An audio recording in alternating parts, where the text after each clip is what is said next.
Welcome to the Same Day Podcast, where we discuss driving incremental business growth and other topics related to real estate, property management, and entrepreneurship. Now to the show at hand. Matt Zalk here. I'm the host of the Same Day Podcast, where I connect with top business experts and real estate leaders. Some past episodes that might be interesting to you. We had Vondell Burns on the show from Thankless Productions, Aaron Wiggum of New You, and Brooke Reuter talking about contract for deed versus lease to own options. Today's episode is brought to you by Keyrenter Property Management. At Keyrenter Property Management, we are a full-service property management company helping our clients buy, renovate, and operate real estate assets. We help our clients build wealth while taking the headache out of property management. And that means no matter what rental you have, single-family homes, condos, townhomes, apartments, we have the management solutions you need. Go to keyrenterpmc.com or email us at info@keyrenterpmc.com for more information. Today's guest is Kay Sullivan. Kay Sullivan's a powerhouse realtor with Chinowth Cohen here in Tulsa, Oklahoma, known for her high energy, deep market insights, and passion for helping people find their happy place. Before real estate, Kay worked with American Airlines and built her own fitness business, experiences that shaped her world-class service, discipline, and drive. Kay brings that same focus to every transaction, whether she's helping families find their dream home or investors close complex commercial deals. Having relocated more than 20 times herself, she's truly mastered the art of navigating transitions, and she does it all with heart, hustle, and unstoppable enthusiasm. Kay, welcome. Thank you. How are you? I'm great. How about you? Good. I'm great. I was just telling you that I have nails painted by my 6-year-old daughters, and my 4-year-old daughter is really clamoring to get after my toes. So if people see this, if they're watching this on YouTube and they see my right hand painted in blue and my left hand painted in silver with an acrylic overlay, that's why, because I'm trying to play all roles here, you know? Mm-hmm. That's good. It's like, it can be unnerving for people to see me with a beard and painted nails. I want to start with a little bit of your history. You've done a lot. Mm-hmm. Let's talk about how you got into real estate and kind of the lives you led before you were in real estate. Okay, so real estate kind of became my hobby when we moved around a lot. And we moved around so much, I really couldn't get into real estate. Yeah. So when we moved to Tulsa, my husband retired, and I was like, okay, now I have my opportunity. The kids were out of high school and or just getting out of high school. So I jumped on and never looked back. And where had you lived before you moved to Tulsa?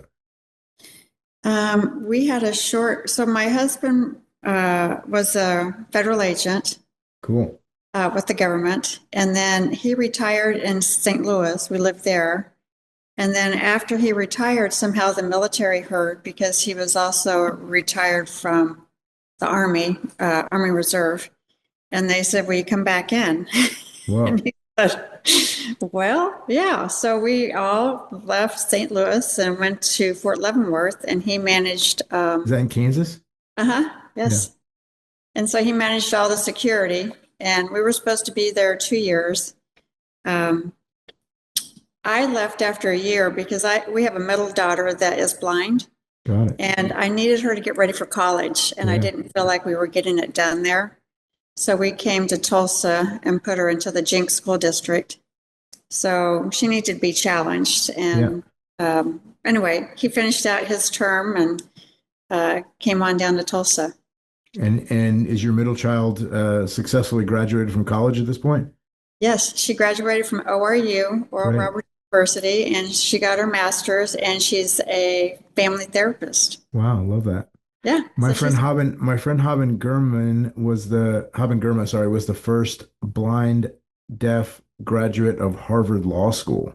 Wow. And I spent some time traveling with her as an assistant when she was giving speeches around the country. It was really interesting. I learned a lot about navigating people who don't see, and like what you can do and can't do. You can't like elbow to the side and walk down a step and give a little a squeeze or something to let people know. It was a fascinating experience, and she's a wonderful human. She reads off of an automated Braille system. So I would type in, stuff and she would read it and she would respond. And if you get close, you can't hear like my voice level, but if you speak in a very high pitch, she can hear. So she could do some communication that way. good. Amazing woman. Yes. Okay, so you lived in a bunch of different places. You made your way to Tulsa. Why have you moved so many times? Like 20 plus. So Kansas, St. Louis, and Tulsa, but you're moving houses constantly? Yes. So growing up, my dad was a manager at Montgomery Wards. I don't know if you remember Montgomery Way Wards. back. Yeah. Yes. So they would send him to an underproducing store, and then he would stay as long as it took for it to be a producing store. And so before I got out of high school, we moved 13 times. Wow. So it's safe to say that you grew up in an underachieving family and then you married an underachiever. I understand. I guess so. I understand. I understand the context. Okay. I understand. Before we jumped on, you told me a little bit about a commercial transaction that you're working with, that you're working on right now. Tell us a little bit about the nature of that transaction and what makes it complicated. So it's industrial, and the owner of the property is amazing. He is a plumber by trade, but he learned he liked to build from building his own buildings for his offices. And so he's created this amazing 15-acre industrial space. Wow. It's actually in Broken Arrow. Wow. And he's working on the last two buildings, but everything is leased up. So I've had the privilege to work with him and get it all leased up, and now we're going to sell it. Wow. So we have some interesting parties, and it's one's a 23,000 square foot building, and one's a 25,000 square foot building. And then are these aluminum shell buildings? Are they metal? Yeah. Metal, yeah. Red iron and metal buildings. Yeah. And then he did a space in the back that has about 25 separate warehouse spaces. And how are people using these spaces? Are they running like an HVAC business out of the front with the warehouse space in the back? Are they using it just to store materials or? So the two large buildings, the 23,000 and 25,000, they have about 8,000 square feet of office space with a chef's kitchen, and wow. I mean, really nice. And then they have the warehouse in the back with a air-conditioned tool room, and then they have some yard space. Got it. And so is he doing much plumbing work these days, or he's mostly developing? Well, his plumbing company is still going. He's not so much hands-on with the plumbing company, but he's got good operators. Yes, and they still all work together in the same area. Yep. Love that. Okay, let's go back for a second. So you moved around. You finally moved to Tulsa. Is that 10, 12 years ago? I think it was like 20, oh gosh, we've been here about 14 years. Got it. Yeah, 15 years. And so how did American Airlines come into your history? So I started working for American Airlines in Amarillo, Texas. And I was in college at the time. Then quickly moved to Dallas. And so I stayed with American Airlines about 18 years. And then every time my husband got transferred, I was fortunate enough to move with him with American. What an amazing story. Yeah. I mean, the fact that you can have continuity in your career while your husband moved for his career is pretty unique. When he was traveling so much, we were in Buffalo, New York at the time. That's when I wrote in and did my resignation, and they wrote me back and said I had my retirement. So I was pretty excited. Wait, you said I'm quitting, and they said we've already met your requirements for a pension of some sort? Yes. Wow. Yeah. So you still receive that today? Well, when they, probably about 8 years ago, they rolled our pension out and we rolled it into whatever we wanted. So I have it into a funds. Got it. Yeah. And do you still have this is the burning question that everyone wants to know. Do you still have rights to fly American Airlines Oh, for, I no? didn't get that. What do they call it? ID-90 or ID Non-rev. Yeah. non-rev? Yeah, yeah. Yeah. We had that through my wife's grandfather, who was for many years a in management here in Tulsa at the American Airlines facility. Mhm. And it's wonderful if you have a lot of time and you can just wait for a standby ticket, but it's really a pain if you want to go somewhere and it doesn't work. But And it was it's fun while it lasted. really hard to non-rev in and out of Tulsa. Why? Because all the flights are full? Well, because you have the facility maintenance, you have revenue accounting, you have a lot here with employees. Yeah. So, if you're flying out of, I don't know, Dallas, Amarillo, Washington, Dulles, they don't have the American Airlines employees. They just have Sure. the airport employees. Yeah. So Okay, it's, then from American Airlines, you receive your pension. And that's awesome. I mean, like your husband. Your husband must have two pensions, one from the Army, one from the American government, from government. the federal Mhm. government. So you got your pension. You're like, I'm gonna go start a fitness business. Yeah, so exercise is my hobby. That's how I kept sane through three little kids and moving. So I went to Canada across the border when we lived in Buffalo, and I got my certification from ISSA and became a fitness trainer. And I just worked out of my house with neighbors and then neighbors' friends, and we had a basement. Everyone in Yeah. Buffalo has a basement, so I had a really nice gym. So you Worked took a out. hobby. You took a hobby where you just were like, I'm gonna go buy a bunch of gym equipment for myself, and then you're like, I should Yeah, just train other people, make a little yeah. bit of money. Because they were always asking me, "What do I need to do?" Well, come Yeah. over here and I'll show you. Uh-huh. You're not gonna like it because it involves a lot of work. Right. Yeah. And then the sad thing is, as a trainer, you want it more than they want it. They're losing weight and they're getting fit, and then they go on vacation. Yeah. No, like you've destroyed all my results. All my Right. hard work is gone. Right. How long did you train people? I did, let me see. We were in Buffalo 6 years. So I probably did that for about 4 years. And then we moved to St. Louis, and we were in St. Louis for 6 years. And I probably, well, the whole time I was there. So probably about 10 years, 8 to 10 years. And what do you think that your time in American Airlines and your fitness business did to help shape your real estate career? Um, well, it gives you grit. You gotta get through the process. When you work for an airline and it's an off-schedule operation day, and especially in DFW, and no one's leaving, no one's coming in, and you have thousands of people Yelling at that you. that you want to help. You learn to think outside of the box. Let's get to the end game.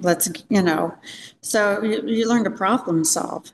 And that's the same with training. You just learn you see what they need and how they live. And then you problem solve their situation and make it where they can obtain their goals. I do feel like grit is something that this I see in my 6'4" and 2 year olds. I guess I can't say I don't see grit in my 2 year old, but like I feel like grit in this generation is somehow lacking. It's just life's too easy.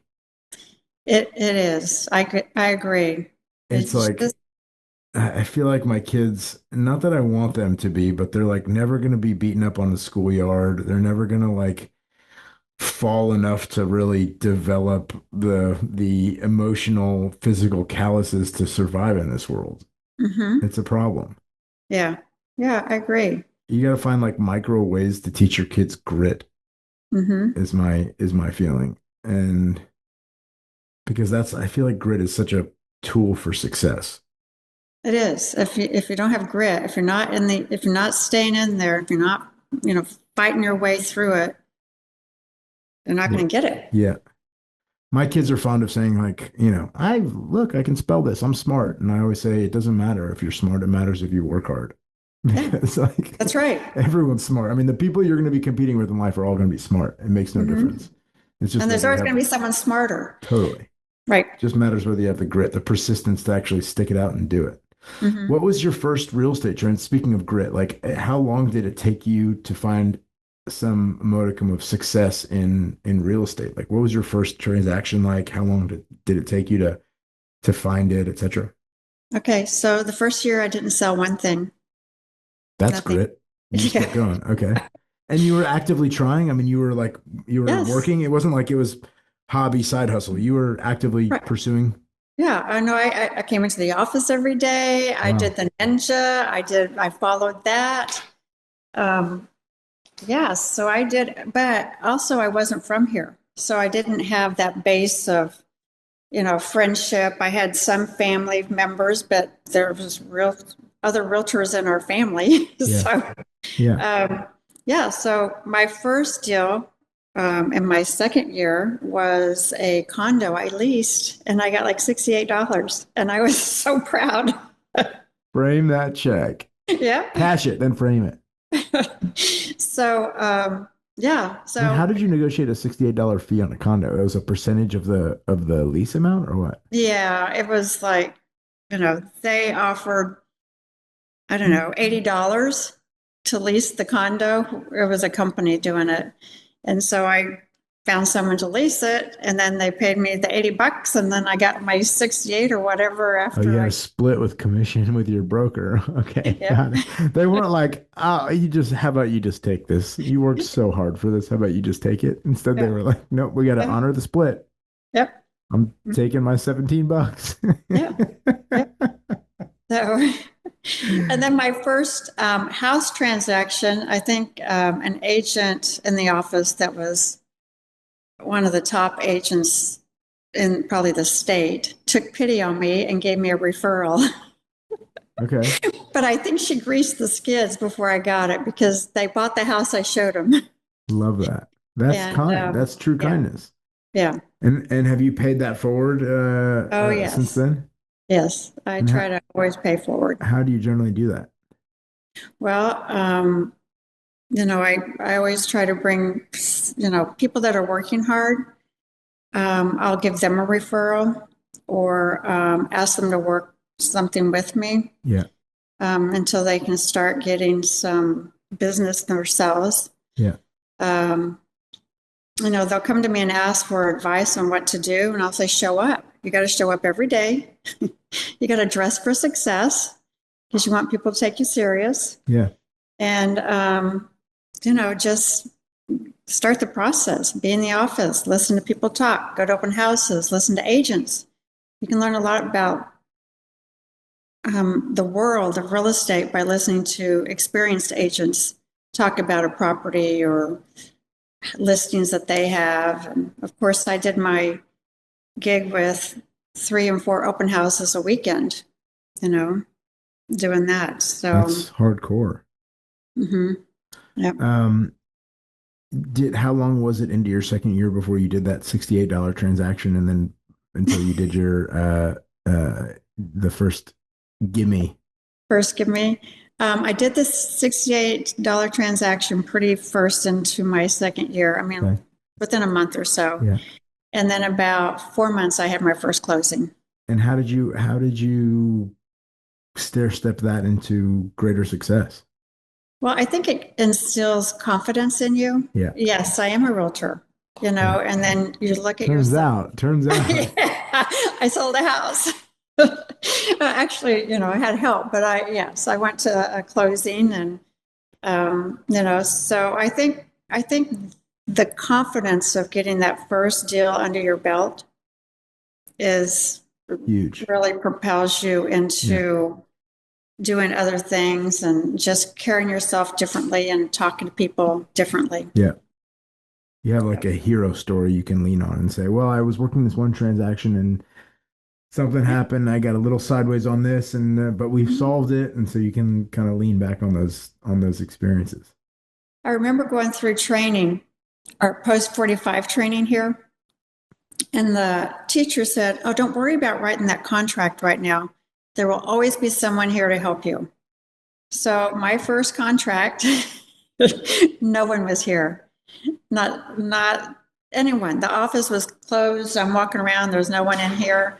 So I sit down and I do it, and I send it to the buyer to sign. and I realized I made a mistake and sent it back to the buyer to sign and sent it back to the buyer to sign. I mean, if you can make mistakes, I did them. You're like, I promise you, this is not my first transaction. That's right. I Trust know me. what I'm doing. Trust me. How many transactions do you think you've done since that first sale? Oh, I'm not sure. Because I do a lot of commercial, I do a lot of leasing Yeah. too. So I don't know, 40, 50. Actually, I don't know, actually. I'm not a real statistical, I don't Yeah. chase the numbers. Yeah, sure. And although last year I was pretty proud of myself. Tell us about last year. I did in excess of over 15 million. Good for you. Yeah. So that was my big year. How do you think being part of the Chinowth and Cohen name has helped you to get to where you are uh, now? I think it's helped in every way. You know, I think their name has such a respect Mm-hmm. that people, I think they think when you work for Chinowth and Cohen that you're a solid agent. Yeah.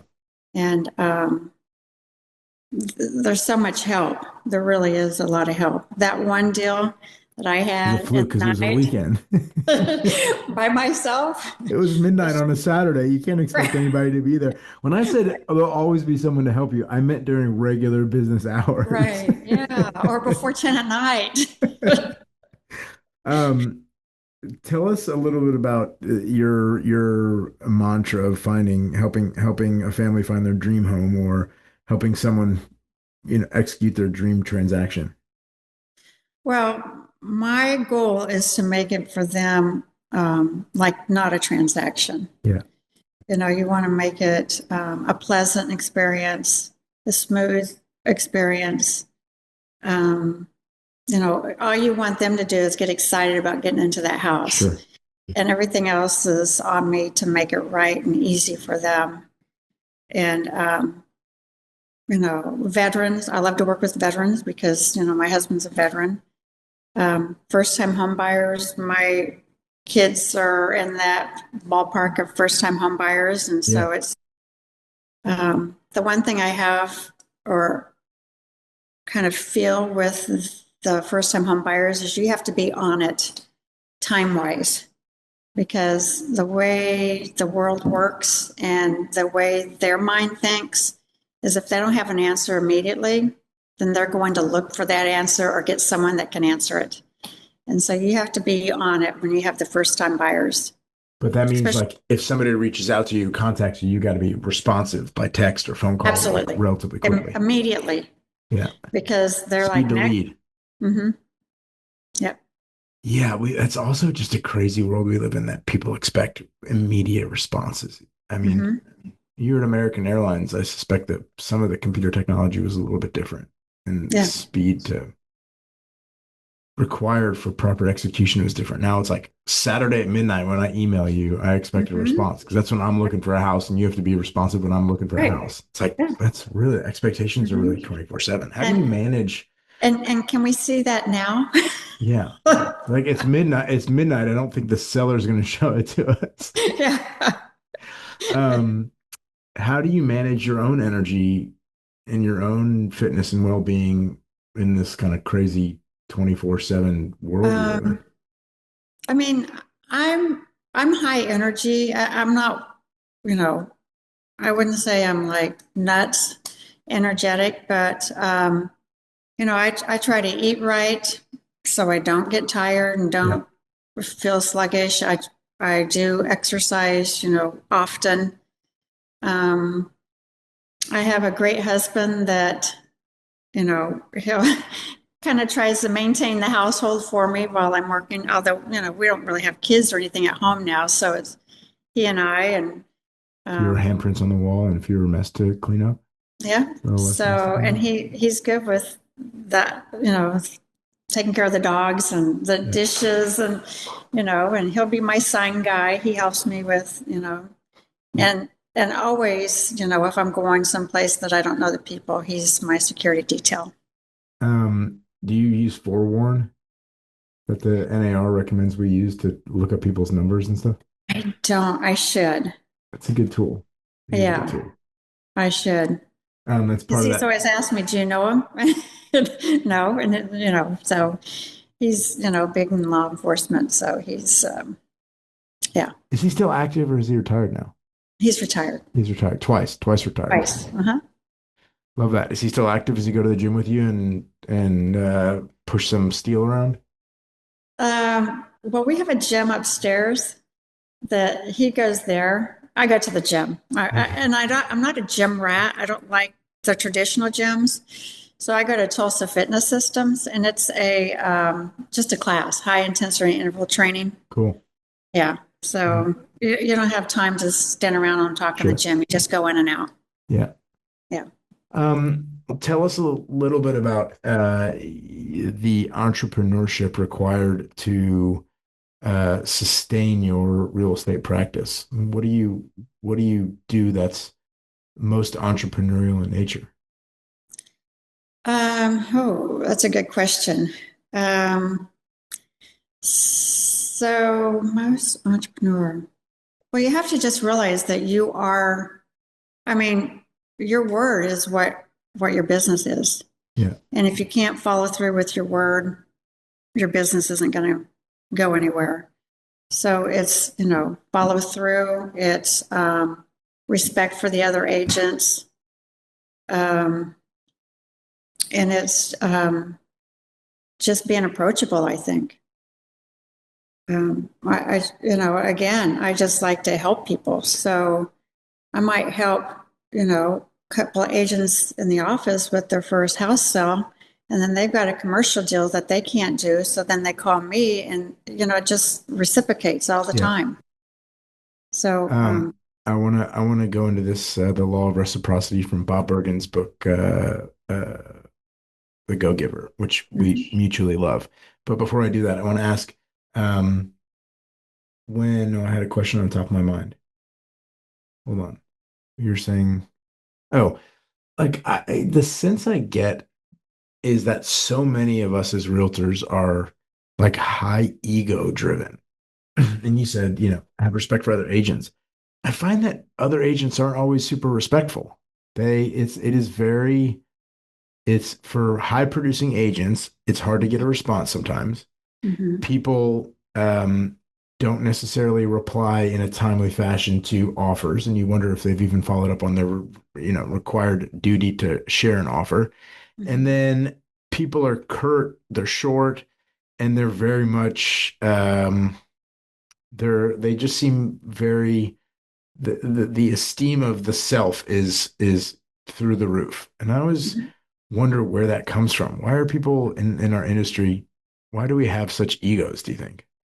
I don't know. I can remember when I first started, an agent said to me, I can see you being a successful real estate agent because I wasn't loud. I wasn't in the front of everybody all the time. That's not me. I'm not, but you're right. A lot of agents that, they've got to be the loudest in the room, and, they have to brag about what they do. And, um, you know, I, sometimes you have to do both deals, I've had a couple of agents recently come to me and say, I don't understand because they're not getting their paperwork done to me, and they're really a successful agent. And I said, well, sometimes you have to do the paperwork on both sides to get the deal done. And even if they're successful, they might be busy with 20 other transactions, or, Sure. it falls through the crack, even with the good ones. So, Totally. yeah, I don't know, but I agree. Sometimes it's really, and I think sometimes because agents think that you're in competition with them. And so sometimes I don't know. I don't know It's a quite dog eat it. dog world out there. But there are a few agents that I know that I can be assured if I call them, they're not going to answer. and I'm trying How to do you find get deals done if you don't answer your phone? I know, and it's, or they call back like 3 days later. And I mean, I get that they're so busy, but they've got to figure it out to make it happen. Roll your number to somebody that will answer, that will take a calendar appointment. Yeah. Let's talk about the Go-Giver. What is the Go-Giver required reading when you join Chinowth and Cohen, or is this just a book that you picked up early on? Chinowth and Cohen gave it to everyone in the company at, I think it was one of our Christmas events, and it was early on when I first started. So I read it and soaked it up. Yeah. I mean, it just made perfect sense to me in every way. I think it was year 5 I got the award. I'm not going to remember the name of the award, but it's the one that your peers vote on you to be the leader, the best agent of the year. And it's only because I did everything I could to help people, and it just makes sense. You give what you've got, and that will come back to you, whether it's with different people or, the same people. And it teaches those people to give what they have. Totally. And hopefully, and with my little friend group in the office, with new agents, I've given them the Go-Giver. So Bob Berg will be happy to hear that. Yes. Almost required reading at Chinowth and Cohen. And our broker in this office, she has every Go-Giver book that he's ever written, and she gives it to the agents free to read like a library. Wow. So, yeah. I keep the book. I've downloaded it on my Spotify account, and I keep the physical book by my bed and thumb through it like with pretty significant regularity. I probably keep 20 books by my bedside table, but that's a different story.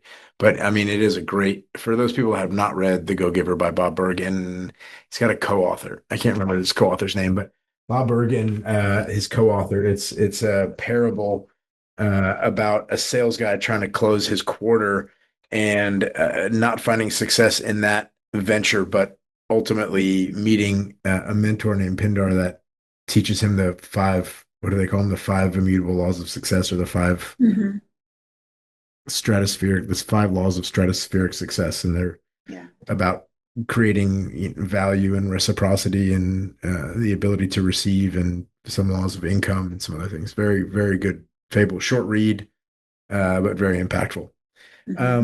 You work a lot in South Tulsa and in Bixby.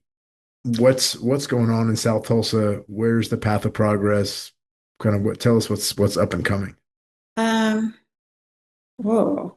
Well, Bixby's blowing up like crazy. Why is that? They have land. Yeah. There's space to grow.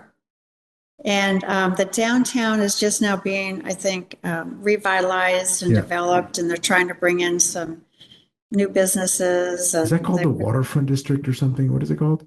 There's like one main street at this point, right? Yes, they do. It's cute. Yeah, it is. And they have like a little outdoor amphitheater. And so it's a cute little town. And but the school districts are good. People moving in we get a lot of people in from California. They like it because it's clean. It's close to everything, but it's kind of a small community. And so I mean, that's funny because I feel like Tulsa, the 400,000 people of Tulsa is a pretty small community. You can't go anywhere without seeing somebody in Tulsa. And so if Bixby and Jenks and Broken Arrow are even smaller communities, you're undoubtedly going to run into somebody or a family when you're out and about. Yep, that's right. Small town. There's something so nice about small towns, though. I mean, I guess you can, if you want anonymity, you kind of fall back into anonymity in LA or New York or Chicago. But small towns, there's something fun about just kind of being proximate to everybody and never knowing when you're going to run into somebody that you haven't caught up with in a while. Yeah. Well, when I moved here, the other agents would joke around that it only takes 20 minutes to get anywhere in Tulsa. And that's still holding pretty good. I mean, there's a little bit of traffic out there, but not like, the big cities, Dallas or, St. Louis, Chicago, Kansas City. I generally don't go anywhere if it's more than 10 minutes away. Like, yeah, if it's out of your little circle, then why am I going there? And I'm like, I just can't. 10 minutes is about my max if I'm in the car. Anything else that people should know about you while we've got you on the show? Anything that you love to help with? People should reach out to you for. How do people contact you? They can go to my website, Kay Sullivan, Oklahoma, ccoklahoma.com. We'll put it in the show notes. Thank to you. be sure. Kay Sullivan, Chinowth and Cohen. That's what's important. A Google search. Call, text anytime. How do they do that? 24/7. What number do they call? 918-924-2405. How did you end up with a 918 number if you moved from St. Louis?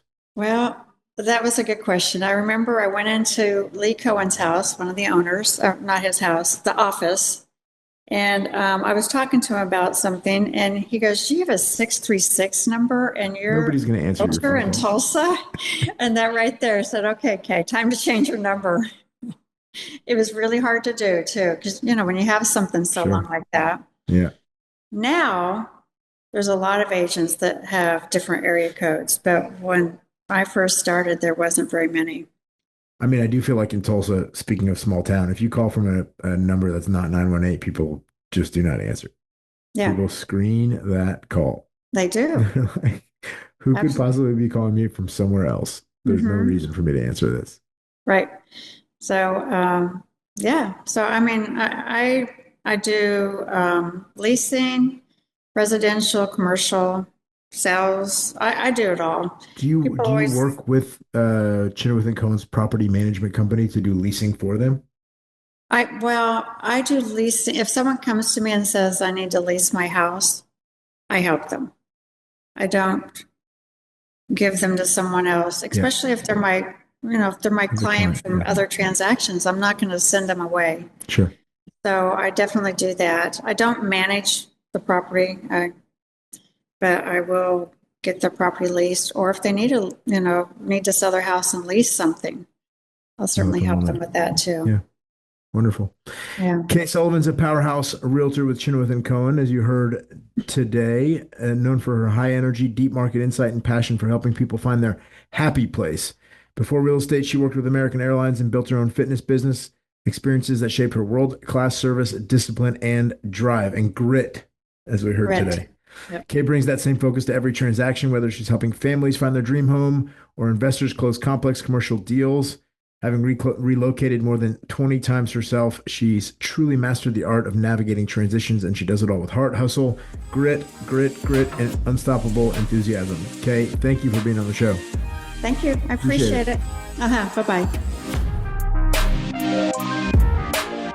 Thanks for listening to the Same Day Podcast. Tune in to a new show each week and be sure to subscribe to get future episodes.